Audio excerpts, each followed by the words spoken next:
This is Bullet Bob Carson, fresh off of my appearance in the legendary mixed martial arts organization Pancrase.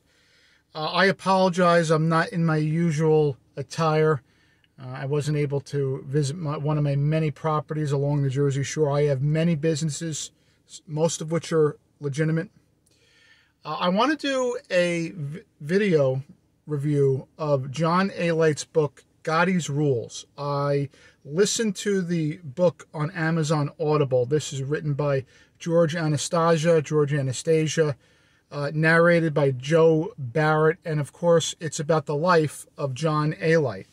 I've listened to it twice, so obviously I like the book, okay? There's a number of different things that pop out here.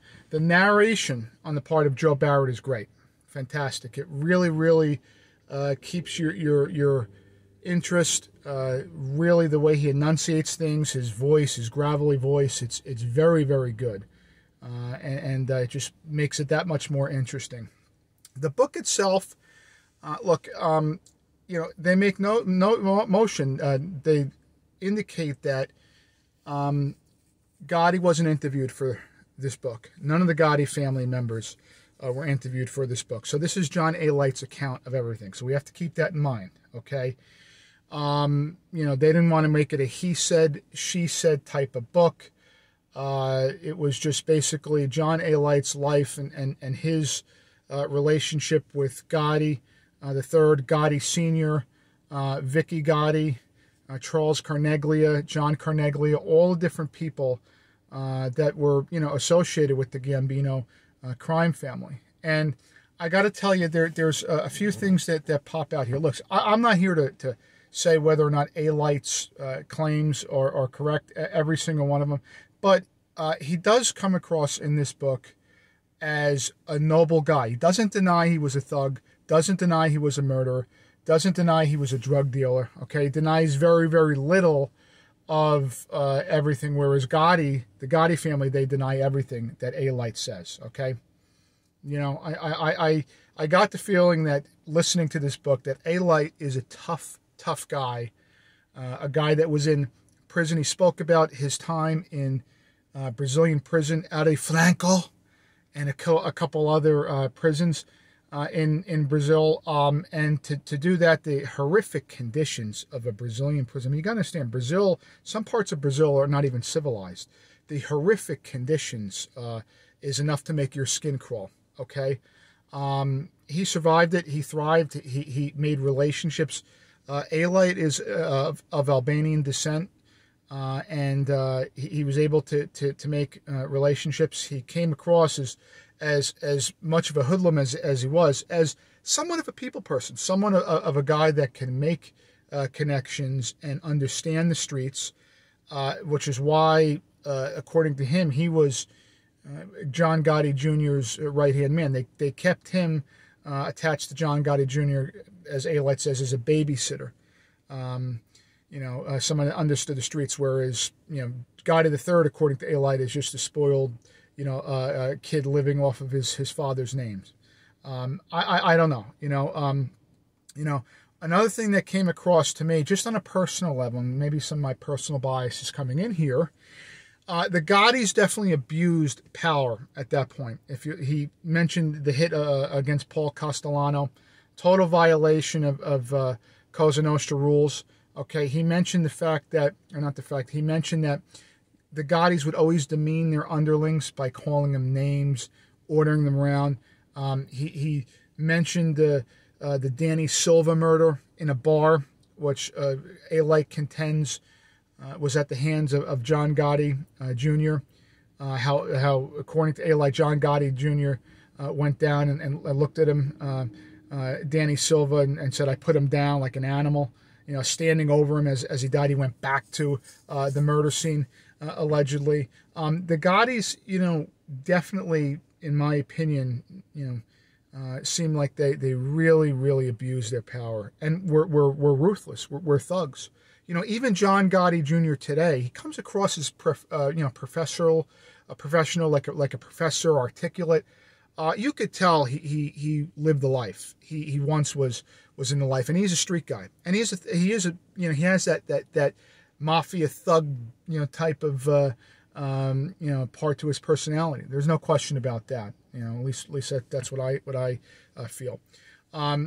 Also in this book is so many things covered in this book. John Gotti, the third, beat 4 trials. According to Gotti himself, he was indicted 8 or 9 times, beat all of them. Okay, and Alite contends, it's that's how the Gottis play, the intimidating witnesses, bribing detectives, hampering investigations, all that stuff. And Alite says in 2005, Gotti and his team of attorneys met with the FBI, and a 302 was formed. The 302 is the deposition record that the government uses when they meet with former mob people that are working with the government and whatnot. So many different things in this book. Whether you like John Alite or not, I recommend reading this book. George Anastasia is an award-winning author. George Anastasia has many awards and is an extremely credible source when it comes to the mob. He's fantastic.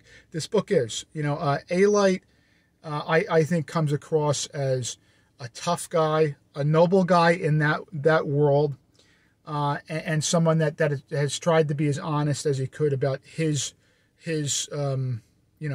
relationship with the Gottis and what he did. Now, you look at John Jr. John Jr. would say the opposite. John Jr. would say, look, nobody believed Alite, and jury didn't believe this, jury didn't believe that, blah, blah, blah. I don't know. Like I said, I'm not here to try to, draw conclusions one way or the other. But I'm here to tell you that I highly recommend Gotti's Rules. I'm probably going to listen to it for a 3rd time, okay? Very interesting book. Talks about the Gottis, talks about John Carneglia, who was a ruthless hitman under the Gambino crime family. He used to have books on anatomy because he liked to dissect bodies. He was a sick maniac. And you look at this guy, he's just like, your skin crawls. His unkempt appearance, he's pretty scary. Alite is trying to turn his life around. Okay, he's trying to give speeches now and trying to motivate people against the life that he once lived. So this is a noble book. I recommend it. This is Bob Carson from Mob Chats, Bullet Bob Carson. And you know something? I'm going to leave this with a challenge. John Gotti III, listen, I know that your family is no longer what it was in the 1980s or 90s. I know that you guys are, I like to think you guys are out of the life, okay? So, I just want to fight against the idea of bullying. I don't like bullying. I don't like people that abuse their power, I want to be the voice of the voices. And to me, to a certain extent back then, the Gotti's families definitely abused their power. They definitely, bullied people. And I don't like that. And I challenge you to a match in Pancrase, John Gotti III. Do it. They're running here in New Jersey. Stop hiding behind the CES MMA promotion. Fight Bullet Bob Carson, okay, John Gotti III. I want to fight the Gottis because I want to fight the idea of abusing power. I want to fight, for all intents and purposes, bullies.